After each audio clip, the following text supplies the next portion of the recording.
ജ്യോതിർവിധ സന്നിധിമേദിയസ്മാൽ പ്രശ്നോഹിതോ ജന്മസമഫലേഷു. ഒരു ജാതകത്തിന് തുല്യമായിക്കൊണ്ടുള്ള ഫലം തന്നെയാണ് അവിടെ നടക്കുന്നത്. അതാണ് ഈ ജാതകവും പ്രശ്നവും നമ്മളൊരു ബന്ധം പറയണത്. എന്നാൽ ഇതിൽ നിന്നുള്ള വ്യത്യാസം പ്രധാനമായിട്ടും ജാതകവും പ്രശ്നവും തമ്മിലുള്ള സാമ്യം. കഴിഞ്ഞ നിരവധി വർഷങ്ങളായിട്ട് ജ്യോതിഷ ഇൻഡസ്ട്രിയിൽ നമ്മുടെ കൂടെ നിൽക്കുന്നത് ശ്രീ അരുൺജിയാണ് ഫ്രം തൃശ്ശൂർ. അരുൺജി, ABC-യിലേക്ക് സ്വാഗതം. നമസ്കാരം. എന്താണ് ഈ ജാതകവും പ്രശ്നവും തമ്മിലുള്ള സാമ്യം എന്ന് പറയുന്നത്? ഒരുപാട് പേര് ചോദിക്കുന്ന ഒരു ക്വസ്റ്റൻ ആണ്. ആദ്യത്തെ ഒരു കാര്യം എന്താണെന്ന് വെച്ചാൽ സാധാരണ ജനങ്ങളിലേക്ക് എത്തിക്കുക എന്നതാണ്. കാരണം അറിയാവുന്ന ജ്യോതിഷികളാണെങ്കിൽ പോലും അവരിലേക്ക് കൃത്യമായിട്ട് കാര്യങ്ങളെ മനസ്സിലാക്കി കൊടുക്കാത്തതാണ് ഇതിലുള്ള ഇന്നത്തെ കുറേ പ്രശ്നങ്ങൾ നേരിടുന്നത്. അപ്പോൾ ഈ ജാതകം പ്രശ്നം എന്നത് സാമ്യം വ്യത്യാസം രണ്ടും പറയപ്പെടുന്നുണ്ട്. അതായത് സാധാരണഗതിയിൽ പൂർവജന്മാർജിതം കർമ്മ ശുഭം വായുദിവാശുഭം തസ്യഭക്തിയും ഗ്രഹ സർവേ സൂചയന്തിഹ ജന്മനി. അതായത് പൂർവജന്മങ്ങൾ ആയിട്ട് ബന്ധപ്പെട്ട് കിടക്കുന്നതായിട്ടുള്ള പൂർവജന്മാർജിതം കർമ്മ ശുഭം വായുദിവാശുഭം, ശുഭമോ അശുഭമോ ആയിരിക്കുന്ന കർമ്മങ്ങൾ അതിലെന്താണോ ആർജിക്കപ്പെട്ട് കിടക്കുന്നത് അതിൻ്റെ തസ്യഭക്തിയും ഗ്രഹ സർവേ സൂചയന്തിഹ ജന്മനി. ഈ ജന്മത്തിലേക്ക് അതിൻ്റെ അനുഭവം ഏതൊക്കെയാണ് എന്നുള്ളത് ഗ്രഹാണം സൂചയന്തി, ഗ്രഹങ്ങൾ സൂചിപ്പിച്ചു തരുന്ന ഒരു വിഷയമാണ് ജാതകം എന്ന് പറയുന്നത്. എന്നാൽ ഇതിൽ നിന്നും വ്യത്യസ്തമാക്കപ്പെട്ടുകൊണ്ടുള്ള പ്രശ്നം അത് സാധാരണഗതിയിൽ സംപ്രൈര്യമാണസ്ത്വശരീരി പ്രസഹ്യദൈവേന ശുഭാശുഭേന ജ്യോതിർവിധ സന്നിധിമേദിയസ്മാൽ പ്രശ്നോഹിതോ ജന്മസമഫലേഷു. അവിടെ മറ്റേതെങ്കിലും തരത്തിൽ കൂടെയുള്ള ദുഃഖങ്ങൾ അനുഭവിച്ചുകൊണ്ടിരിക്കുന്ന ഒരു വ്യക്തികൾക്ക് അവരിലേക്ക് ഒരു ഈശ്വരൻ നിമിത്തമായിക്കൊണ്ടുള്ള ഒരു പ്രേരണ, ആ പ്രേരണയുടെ ഭാഗമായിക്കൊണ്ട് ഒരു ജ്യോത്സ്യനെ സമീപിക്കുകയും അതിൻ്റെ ഭാഗമായിട്ടാണ് ഒരു പ്രശ്നം ആരംഭിക്കുന്നത്. അപ്പോൾ ജ്യോതിർവിധ സന്നിധിമേദിയസ്മാൽ പ്രശ്നോഹിതോ ജന്മസമഫലേഷു. ഒരു ജാതകത്തിന് തുല്യമായിക്കൊണ്ടുള്ള ഫലം തന്നെയാണ് അവിടെ നടക്കുന്നത്. അതാണ് ഈ ജാതകവും പ്രശ്നവും നമ്മളൊരു ബന്ധം പറയണത്. എന്നാൽ ഇതിൽ നിന്നുള്ള വ്യത്യാസം പ്രധാനമായിട്ടും കസ്യ ഭക്തിരിജ്ഞാതും ഇതാനും പൂർവകർമ്മണം ഇഹാർജിതസ്യ വിജ്ഞാതും കർമ്മപ്രശ്നവും വിധീയത. അതായത് പൂർവ്വജന്മങ്ങളുമായി ബന്ധപ്പെട്ടുകൊണ്ട് നമ്മളിലേക്ക് ഈ ജന്മത്തിൽ എന്തൊക്കെ ഗുണങ്ങൾ എന്തൊക്കെ ദോഷങ്ങൾ ഏതേത് സമയങ്ങളിൽ അനുഭവിക്കണം എന്ന് ഗ്രഹങ്ങൾ സൂചിപ്പിച്ചു തരുന്നതാണ് ജാതകം എന്ന് നേരത്തെ പറഞ്ഞല്ലോ. എന്നാൽ ഈ ജന്മത്തിൽ ഈ ജാതകവും ആയിട്ട് ബന്ധപ്പെട്ടതല്ലാത്ത ഒരുപാട് വിഷയങ്ങൾ നമ്മൾ അനുഭവിക്കേണ്ടതായിട്ട് വരും. അതായത് ചില ഉദാഹരണങ്ങൾ പറയുകയാണെങ്കിൽ ശത്രുകൃതമായിട്ട് വന്നതായിട്ടുള്ള ചില ആഭിചാര ദോഷങ്ങളോ മറ്റോ അതൊന്നും ജാതകത്തിൽ അറിയാൻ സാധിക്കില്ല. അതുപോലെ തന്നെ പ്രവൃത്തി, ജോലി സംബന്ധമായിട്ടോ അധിവാസം ചെയ്യുന്ന ഭൂമി സംബന്ധമായിട്ടോ ഇനി നമ്മളുമായിട്ട് ബന്ധപ്പെട്ട മറ്റു വ്യക്തികളിലൂടെ സമ്പാദിക്കപ്പെട്ടതായ ഏതെങ്കിലും പുണ്യദോഷങ്ങളോ ഒക്കെ ആയിട്ട് ബന്ധപ്പെട്ടതോ ആയിട്ടുള്ള നമ്മൾ ഇന്ന് അനുഭവിക്കുന്ന വിഷയങ്ങളൊന്നും ജാതകപ്രകാരം അറിയാൻ സാധിക്കില്ല. അപ്പോൾ അതിൻ്റെ ആ വിഷയങ്ങളെ നമുക്ക് കൃത്യമായിട്ട് മനസ്സിലാക്കിയിട്ട് അതിന് വേണ്ട പരിഹാരാദികൾ നിശ്ചയിച്ചാൽ മാത്രമേ ആ ഒരു വ്യക്തിയുടെ ദോഷങ്ങളെല്ലാം തീർന്ന് ഒരു സ്വസ്ഥത എന്നുള്ളൊരു അവസ്ഥയിലേക്ക് എത്താൻ സാധിക്കുള്ളൂ. അതിന് വേണ്ടിയിട്ടാണ് പ്രശ്നം എന്നുള്ളൊരു വിഷയം അവിടെ പ്രത്യേകമായിട്ട് നോക്കുന്നത്. അപ്പോൾ ജാതകം എന്നത് പൂർവ്വജന്മവുമായിട്ട് ബന്ധപ്പെട്ട് അനേകം ജന്മങ്ങളായിട്ട് ബന്ധപ്പെട്ട് കിടക്കുന്നതായിട്ടുള്ള ചെയ്തിരിക്കുന്ന പ്രവൃത്തികളുടെ ഭാഗമായിക്കൊണ്ടുള്ള ഗുണവും ദോഷവും, ആ ഗുണദോഷങ്ങളും മിശ്രഫലങ്ങളും അത് ഈ ജന്മത്തിലേക്ക്, അതായത് സ്വർഗാദ്യനുഭവക്ഷീണ ശിഷ്ട പ്രാചീന കർമ്മണം ഭോഗായ ജനനം നൃണാം മോഹഭാജാം മുഹുർമുഹും.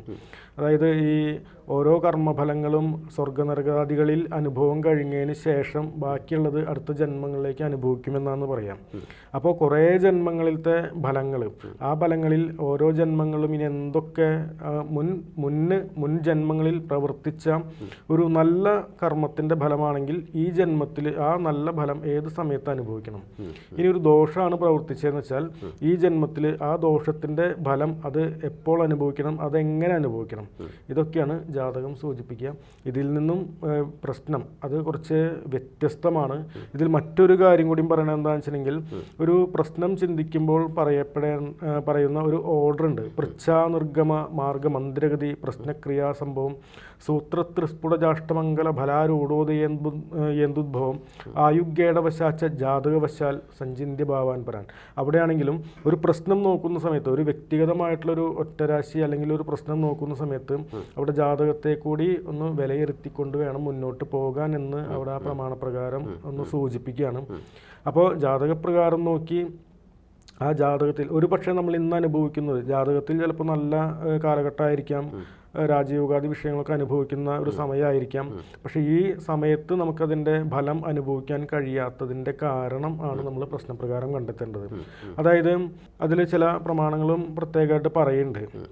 അപ്പോൾ എപ്പോഴാണോ ജാതകത്തിൽ നിന്നും വ്യത്യസ്തമായിട്ടുള്ളൊരു ഫലം അനുഭവിക്കുന്നത്, അത് ഈ ജന്മത്തിൽ നമ്മുടെ പ്രവൃത്തികളെ കൊണ്ടോ അല്ലെങ്കിൽ നമ്മളിലേക്ക് വന്നു ചേർന്നതായിട്ടുള്ള മറ്റേതെങ്കിലും വിഷയങ്ങളെ കൊണ്ടോ ഉള്ള ഫലങ്ങളാണെന്നും, അതല്ല യഥാജാതകത പ്രശ്നോ ഗുണദോഷേർ വിഭിദ്യതേ തഥാ ശുഭാശുഭം വിദ്യാൽ കർമ്മഭേദേരിഹാർജിതൈഹി യഥാനുസരതി പ്രശ്നോ ജാതകം ഗ്രഹഭാദിഭി തഥാ പ്രാകർമ്മപാകസ്യാൽ ഇത്യാദ്യൂഹിം ഹി ധീമത.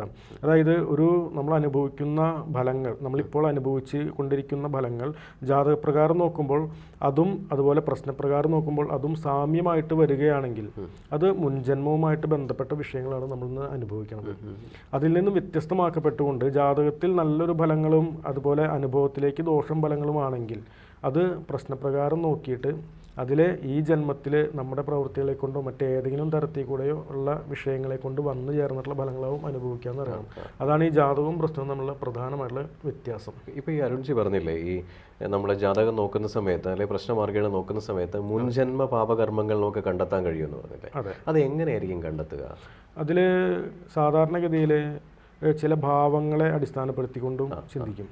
കാരണം ഈ ധർമ്മേശ്വരനൈവ ഈ പൂർവജന്മ വൃത്തം ഭവിഷ്യജനനം സ്വദേശാൽ, അവിടെ പൂർവജന്മത്തിലെ ഫലങ്ങൾ ധർമ്മേശ്വരനൈവ പൂർവജന്മ വൃത്തം 9ാം ഭാവത്തെ കൊണ്ടും ഭവിഷ്യജനനം സുദേശാൽ വരാൻ പോകുന്ന ജന്മത്തിലേതായിട്ടുള്ള ഫലങ്ങളെ ഈ പറയുന്ന 5ാം ഭാവത്തെ കൊണ്ടും ചിന്തിക്കണം എന്നൊക്കെയാണ് പറയാം. അപ്പോൾ ഈ ജന്മകൃതമായിരിക്കുന്ന ദുരിതങ്ങളെല്ലാം അവിടെ ആ ജാതകത്തിൻ്റെതായിട്ടുള്ള ഓരോ ഭാവങ്ങളെയും വിശകലനം ചെയ്യുന്ന സമയത്ത് അത് സാധാരണഗതിയിൽ നമുക്ക് ഈ ജന്മത്തിലത്തെ ഒരു പ്രശ്നപ്രകാരമൊക്കെയാണ് ഈ പറയുന്ന 5ഉം 9ഉം ഭാവങ്ങളെ പരിഗണന ചെയ്തുകൊണ്ട് മുൻ വിഷയങ്ങളിലേക്ക് പോകാൻ പറ്റുള്ളൂ. അതായത് ജന്മദുരിതാണോ എന്നുള്ളൊരു വിഷയത്തിലേക്ക് പോകാൻ പറ്റുള്ളൂ. ഒരു ജാതകപ്രകാരം നോക്കുന്ന സമയത്ത് ആ ഗ്രഹനിലയിൽ ആ ജാതകത്തിൽ ഈ ജനന സമയത്തെ ആധാരമാക്കിയിട്ട് നിർമ്മിക്കുന്നതാണല്ലോ ജാതകം. ആ ഗ്രഹനിലയിൽ അനുകൂലമല്ലാത്ത ഒരു ഗ്രഹങ്ങളുടെ സ്ഥിതിയും അതുപോലെ ഈ ഏതെങ്കിലും തരത്തിലുള്ള ദോഷങ്ങളെ കാണിച്ചുകൊണ്ട് ഭാവാദീശേച്ഛ ഭാവേ സതിബലരഹിതേ ജഗ്രഹേ കാരകാഖ്യേ മുതലായിരിക്കുന്ന പ്രമാണങ്ങളെ കൊണ്ട് അനിഷ്ടം കാണിച്ചു നിൽക്കുന്ന ആ ഗ്രഹത്തിന് നിൽക്കുന്ന രാശിയുടെയും ആ ഗ്രഹത്തിൻ്റെയും സ്വഭാവങ്ങൾക്കനുസരിച്ചുകൊണ്ട് ഏതൊരു ദോഷമാണെന്ന് ആ രാശിപ്രകാരം അല്ലെങ്കിൽ ആ ജാതകപ്രകാരം കണ്ടെത്തുകയാണ് ഇവിടെ പ്രധാനമായിട്ടും ചെയ്യുക. അപ്പോൾ ജാതകപ്രകാരം കാണുന്ന വിഷയങ്ങൾ മുൻജന്മകൃതമായിരിക്കുന്ന ദോഷങ്ങളാണെന്നും അതിൻ്റെ ഭാഗമായിക്കൊണ്ട് ഈ വരുന്ന അല്ലെങ്കിൽ ഈ അനുഭവിക്കുന്ന ഈ ജീവിതത്തിൽ ആ മുൻജന്മകൃതമായിട്ട് ചെയ്തിരിക്കുന്ന ആ ദോഷങ്ങളുടെ ഫലം ഇന്ന പോലെ അനുഭവിക്കണം. അതാണ് നമുക്ക് ജാതകപ്രകാരമൊക്കെ ഈ വരുന്ന കാലഘട്ടത്തിലേക്ക് സൂചിപ്പിച്ചു തരുന്നത്. ഈ ഓരോ ഭാവത്തിൽ നിന്നാണ് കണ്ടെടുക്കുന്നത്. അതായത് കഴിഞ്ഞ ജന്മത്തിൽ നിങ്ങൾ ഈ പറയുന്ന മുൻജന്മ പാപങ്ങളുണ്ടെന്നും അല്ലെങ്കിൽ അത് ഈ ജന്മത്തിൽ അനുഭവിക്കേണ്ടി വരുമെന്നും ഓരോ ഭാവത്തിൻ്റെ ആസ്പദമാക്കിയല്ലോ സംസാരിക്കുന്നത്. അതിപ്പോൾ ജാതകം ഉള്ള ഒരാൾക്ക് ജാതകം ഇല്ലാതെ പ്രശ്നമാർഗ്ഗമാണെങ്കിൽ എങ്ങനെയായിരിക്കും കണ്ടെത്തുക?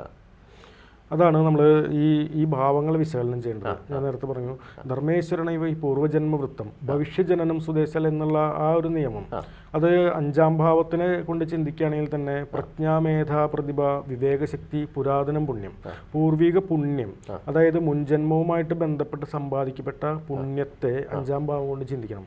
ജന്മത്തെ 9 കൊണ്ടും ചിന്തിക്കണം എന്നാണ് പറയാം.